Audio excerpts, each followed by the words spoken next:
Assalamualaikum warahmatullahi wabarakatuh. Alhamdulillahil malikid dayan. Assalatu wassalamu ala Muhammadin sayyidin waladin adnan wa ala alihi wa sahbihi wa tabi'ihi ala marrid zaman. Alhamdulillah, puji syukur kita panjatkan kehadirat Allah subhanahu wa ta'ala. Atas limpahan rahmatnya lah sehingga kita masih sempat hadir di tempat yang penuh mubarakah ini. Salawat beserta salam tak lupa kita curahkan kepada baginda Nabiullah Muhammad sallallahu alaihi wasallam, yang mana Nabi yang membawa umatnya dari alam kegelapan menuju alam yang terang benderang, yang mana Nabi yang menjadi akhirul anbiya wa imamur rasul, akhir para nabi dan imam para rasul. Ma'asyiral muslimin rahimahullah, yang sempat saya ambil sebagai judul ceramah pada hari ini yaitu amalan yang dicintai oleh Allah Subhanahu wa taala.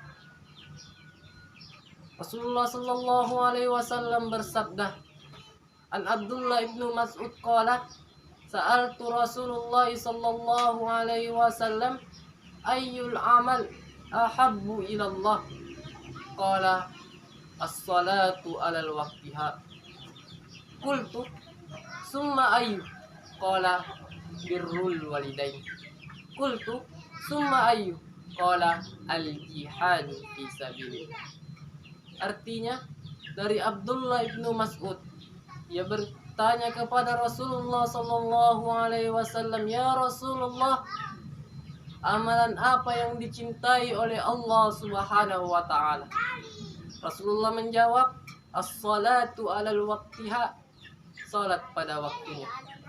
Qultu, kemudian Abdullah ibnu Mas'ud kembali bertanya, apa lagi ya Rasulullah? Rasulullah menjawab, birrul walidain, berbuat baik kepada kedua orang tua. Kemudian sahabat Abdullah ibnu Mas'ud kembali bertanya lagi, summa ayyu, apa lagi ya Rasulullah? Qala Rasulullah pun menjawab, al-jihadu fi sabilillah, berjihad di jalan Allah Subhanahu wa taala. Ma'asyiral muslimin rahimakumullah. Yang pertama, amalan yang dicintai oleh Allah Subhanahu wa taala yaitu as-salatu 'alal waqtiha, salat pada waktunya. Sebagaimana yang kita ketahui bersama, salat adalah tiangnya agama. As-salatu imanuddin, salat adalah tiangnya agama.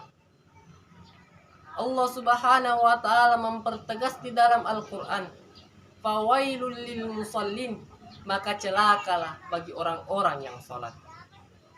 Dari ayat tersebut kita dapat memetik hikmah bahwa orang-orang yang salat lagi dicap celaka oleh Allah Subhanahu wa taala, apalagi yang tidak salat. Timbul sebuah pertanyaan hadirin, orang yang salat manakah yang celaka yang dimaksud oleh Allah Subhanahu wa taala? Allah Subhanahu wa taala melanjutkan firman-Nya, alladzina hum an salatihim sahun, yaitu orang-orang yang lalai terhadap salatnya.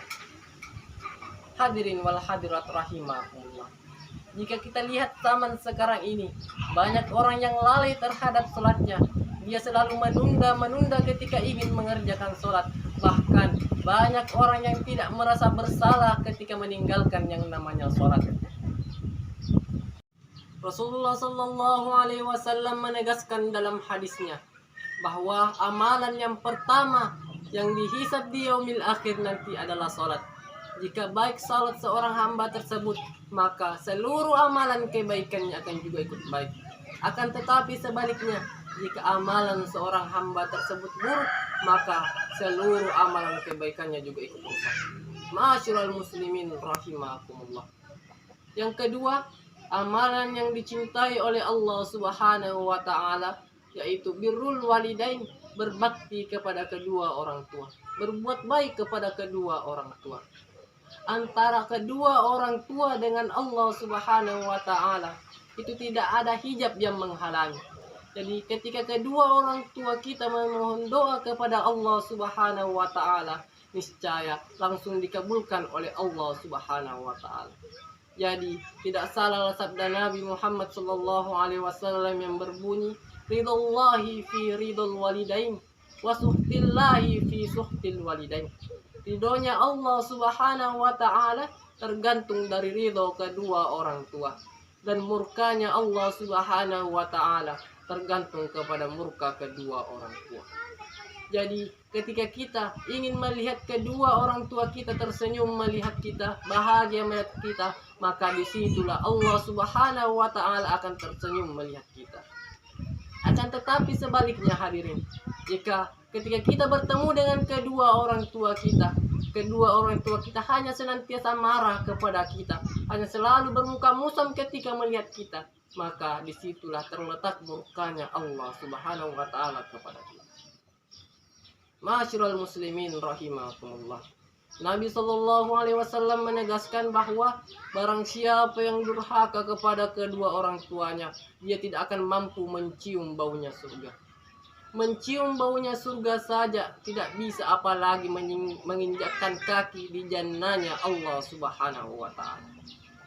Yang ketiga, amalan yang dicintai oleh Allah Subhanahu wa taala yaitu al-jihadu fi sabilillah, berjihad di jalan Allah Subhanahu wa taala. Berjihad di jalan Allah Subhanahu wa taala tidak mesti kita harus turun ke medan perang untuk membela agama Allah Subhanahu wa taala. Akan tetapi ketika kita mempersiapkan bahan untuk ke medan perang, yang siap terjun ke medan perang, itu juga termasuk al-jihadu fi sabilillah.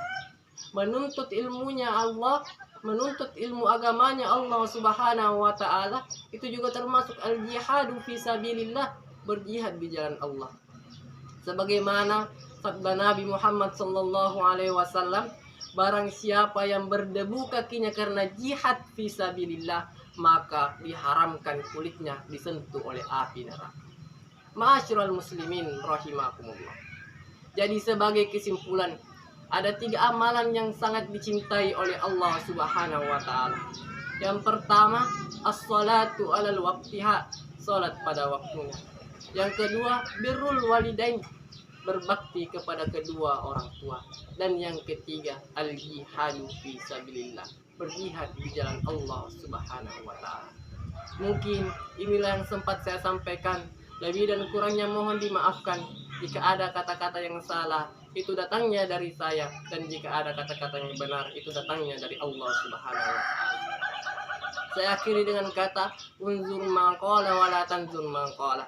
Lihatlah apa yang dikatakan, jangan lihat siapa yang mengatakan. Wabillahi taufiq wad da'wati wal irsyad. Wassalamualaikum warahmatullahi wabarakatuh.